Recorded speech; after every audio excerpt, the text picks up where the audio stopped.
کہ حسین کی ایک 4 برس کی بچی تھی جس کا زندان شام میں انتقال ہو گیا تھا۔ اب اولاد والے بیٹھے ہیں، میں سب سے کہوں گا کہ جا کے جملوں کو سنیے گا۔ مجھے نہیں معلوم ہمیں دوبارہ کب مہلت ملے، کون اگلے برس زندہ رہے کون زندہ نہ رہے۔ سب کے سب آج ذرا کوشش کریں گے کہ کسی ہر آنکھ میں آنسو ہو۔ آج خود امام حسین کو پرسہ دینا، آج سید الشہداء کو پرسہ دینا۔ کس کا پرسہ دینا؟ ان کی بیٹی سینے پہ سونے والی۔ آئیں ذرا میں پیش کروں۔ تو مولا جب بھی سینے پہ سلاتے تھے نا تو ہر رات میں آپ نے دیکھا ہے نا ماں باپ بچوں کو کہانی سناتے ہیں، تو سید الشہداء مختلف کہانیاں سنایا کرتے تھے۔ ایک مرتبہ شام میں کسی خاتون نے جناب سکینہ کی طرف صدقہ پھینکا، کہا بی بی یہ صدقہ ہے کھا لینا، پھر میرے بچوں کے لیے دعا کر دینا۔ اب وہ حسین کی بیٹی سے جلال آ گیا، کہا تم نہیں جانتی ہم آل محمد ہیں، ہم پہ صدقہ حرام ہے۔ وہ فوراً دوڑتی ہوئی گھر گئی، کہا میں نظر کی کھجور لائی ہوں،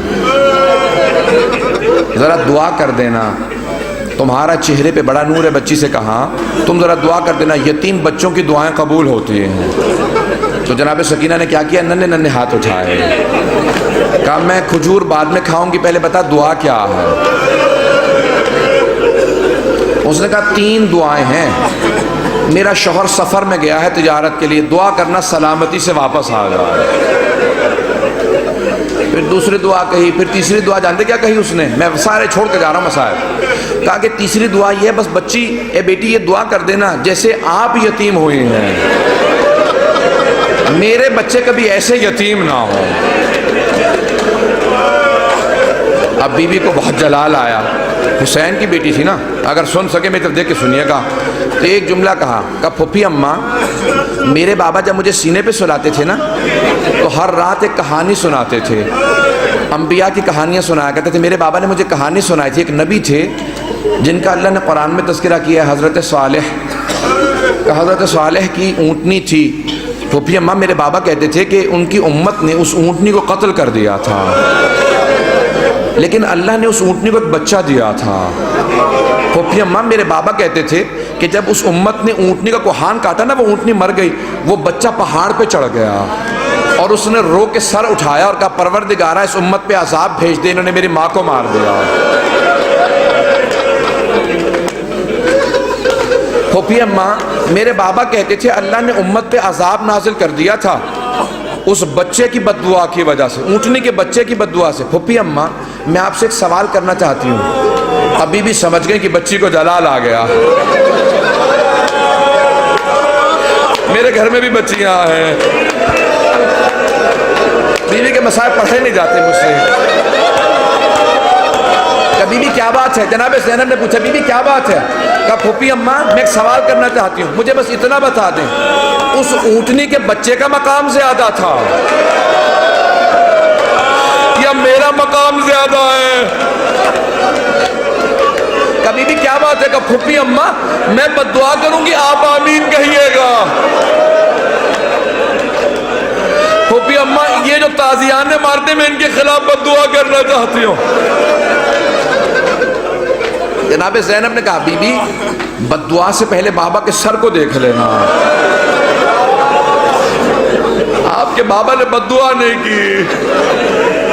اب کیا کہا جناب سکینہ نے؟ اس بی بی سے اس خاتون سے کہا اپنی کھجوریں واپس لے جا، میں ویسے ہی دعا کر دوں گی۔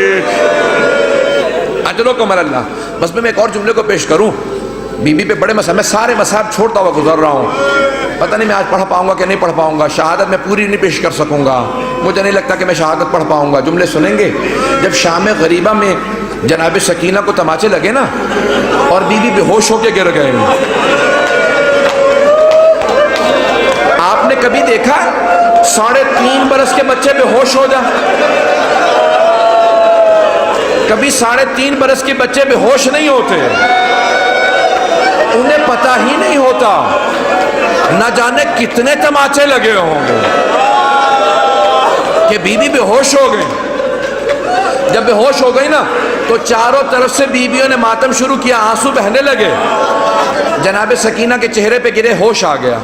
کچھ ہی دیر میں پانی آیا، مجھے نہیں پتا پانی کون لایا، کچھ کہتے ہیں ہور کی بیوہ تھی وہ لے کے آئیں، کون لایا مجھے نہیں معلوم، تاریخ سے میرے نزدیک ثابت نہیں، لیکن یہ پتہ پانی آیا۔ جب پانی آیا نا تو جناب سکینہ کو سب سے پہلے پانی پیش کیا گیا، ایک کوزے میں ڈال کے کہا بی بی آپ پانی پی لو۔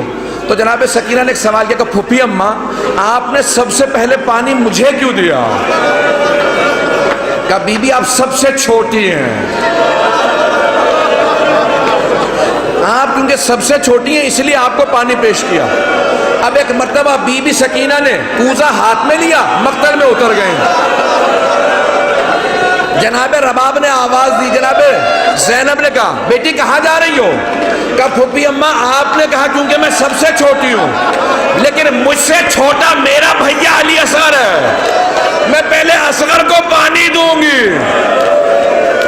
آیت اللہ اشتہار نے جو جملے لکھے ہیں، کہا ایک مرتبہ شام کے زندان میں بہت تاریکی تھی، رات کو جناب سکینہ نے خواب دیکھا، خواب میں اپنے بابا حسین کو دیکھا، ایک رو کے جملہ کہا بابا اب مجھے چھوڑ کے مت جانا، بابا شمر نے مجھے بڑے تماچے مارے، بابا میں مسلسل چچا عباس کو پکارتی رہی، میں نے بہت کہا امو میری مدد کو، بابا اب مجھے ساتھ لے جاؤ میں جینا نہیں چاہتی۔ اتنے میں بی بی کی آنکھ کھل گئی، فوراً آواز دی کہا اماں میرے بابا بھی یہیں کھڑے تھے، کہاں ہے میرے بابا مجھے لینے آئے تھے۔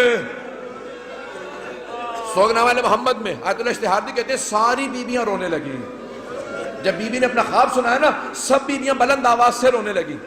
کہا ایک مرتبہ یزید نے آواز سنی، اٹھ گیا، کہا کیا بات ہے یہ کیوں رو رہی ہیں، مجھے آرام کیوں نہیں کرنے دے رہے ہیں؟ کہا ایک بچی ہے بار بار کہتی مجھے اپنے بابا کے پاس جانا۔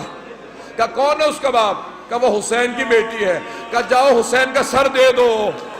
ایک تشت میں سر سید الشہداء کو رکھا، اس پہ ایک کپڑا ڈالا، جب تشت لائے ساتھ میں ایک مشل تھی، ایک چراغ تھا، بی بی نے ایک مرتبہ مشل کو ایک مرتبہ اس تشت کو آتے دیکھا، بی بی نے کہا مجھے کھانا نہیں چاہیے، مجھے کوئی پیاس نہیں، بھوک نہیں ہے، مجھے بابا کے پاس جانا۔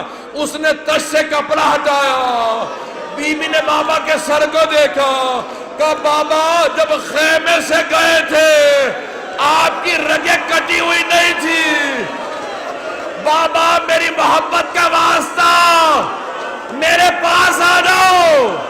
ایک مرتبہ تشت سے سر اٹھا، بی بی نے آغوش میں لیا، اپنے گال کو امام حسین کے رخسار پہ رکھا، کہا بابا مجھے لے جاؤ، میں زندان میں نہیں رہنا چاہتی۔ ایک مرتبہ بیویوں نے ہلکا باندھا، رونا شروع کیا، دیکھا بچی گر گئی۔ جب بی بی گری امام سجاد نے کہا انا للہ و انا الیہ راجعون۔ بیویاں سمجھ گئی اب بچی نہیں رہی۔ امام سجاد نے زندان میں قبر کھودی، جب لاشا ہاتھوں پہ لیا